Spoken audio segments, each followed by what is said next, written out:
those water spouts offshore, and that's basically a tornado over water. And then when it gets on land, that becomes a tornado or a land spout. I tried to rewind back to 11 a.m., which is when things really started heating up at the surface here yesterday, and I picked up on some lightning, that thunderstorm cell that was just close to Montebello area. And maybe we can put that up. Oh, it didn't go into motion, but there was a signature hook to that cell that indicated some of that rotation or wind shear, we like to say. So at different levels of the atmosphere, you get different wind direction, wind speed, and that's what happened yesterday. And we did indeed see that tornado occur over Montebello. The damage, I mean, we've been talking about it really since yesterday, was quite widespread. The team from the National Weather Service went there and they did survey the area, and it takes a couple of different criteria to determine whether it's a tornado. They look at eyewitness reports, they look at the radar,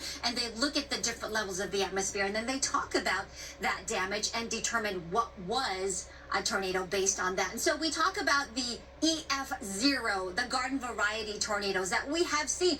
We saw that, I think, a couple of weeks ago in La Mirada when we saw all that damage. We were determining whether it was a downburst or a tornado, but it was indeed an EF0. So yesterday's tornado in Montebello, look at it on the scale, very weak considering the damage we saw, 86 to 110 miles an hour. But we often do talk about those tornadoes in the south and in the Midwest getting up to EF4s and EF5. So on the scale, it was on the weaker side, but boy, it was quite dramatic. I don't think we'll see any of that today. I'll go over the rest of our weather forecast and what we can expect with the next storm. Yeah, there's another one, number 13, atmospheric river event perhaps next week. So I'll send it back to you until then.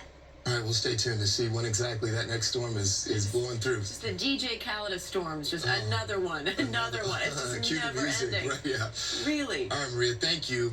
Okay, everybody, well, today brings the final day of a 3-day strike by the LA Unified School District Service Employees Union that has shut down our schools. And as in the first 2 days, the strike begins this morning with a picket outside the LAUSD bus yard, and that's where we find Mario Ramirez. He's